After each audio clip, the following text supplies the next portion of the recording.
And I want you to listen to it as you've never listened to it before, to keep in mind that this is about the heartbeat sitting around you.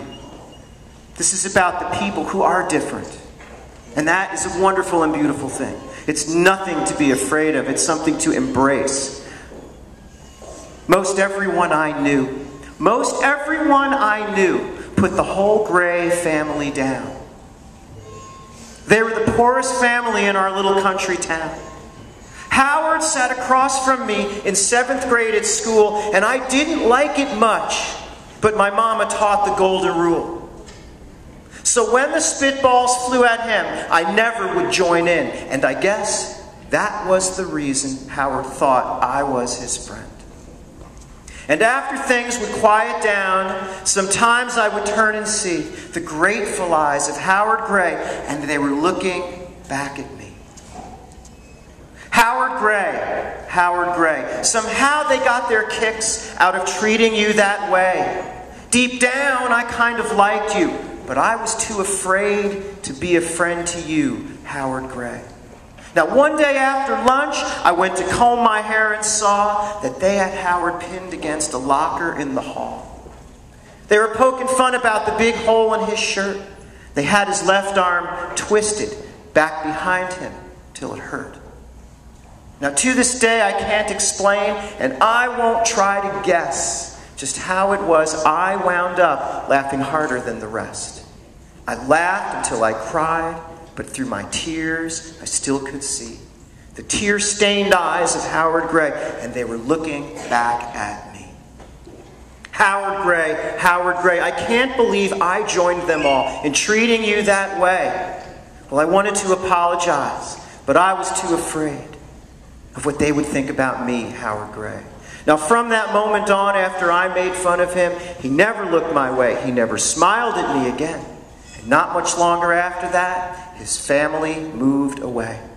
And that's the last I ever saw or heard of Howard Gray. Now, that was 20 years ago. And I still haven't found just why we'll kick a brother or a sister when they're down. I know it may sound crazy, but now and then I dream about the eyes of Howard Gray, and they're looking back at me. Howard Gray, I've never quite forgiven us for treating you that way. I only hope that somehow you'll hear these words someday, and you'll know that I am sorry, Howard Gray. We'll probably never meet again. All I can do is pray, may you and God forgive us.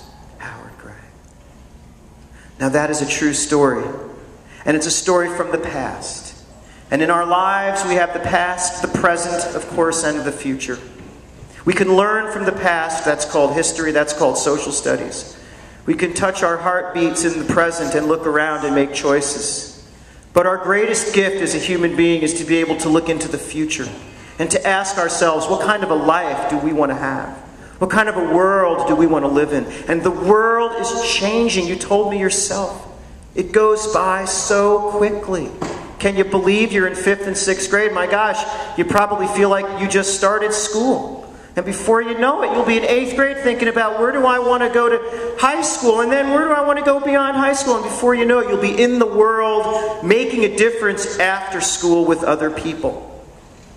And it's a wonderful gift to be able to have a vision, to be able to see the future and know the truth, that anything is possible. It is our greatest gift as a human. But when people make the choice to reject others, you know, sticks and stones can break your bones, but words can break your heart. And when your heart is broken, you seem to stop in your tracks, and the present becomes the past, and you never move ahead. And we can also affect people in the way to give them hope for the future by asking them things like, what's the weather like in your country? What kind of food do you eat? You're going to find some commonalities there. I had a class yesterday at PS 114. I had 24 children in the class. They represented 9 different countries. And I had them all share, what kind of food do you like? And the most common one was, you could probably guess, was chicken and rice. I mean, that was the most common thing that people said. You'll find commonalities, you'll find differences. We put it together. So respect really means, and this is, I'm so pleased that our Chancellor Klein and our Mayor Bloomberg are focusing in on the importance of respect. It's not you better respect people. It's really you celebrate the lives around you, including your own. And we all have the skills to do so if we stop and turn off the electricity, get rid of the noise, and be present with the people around us.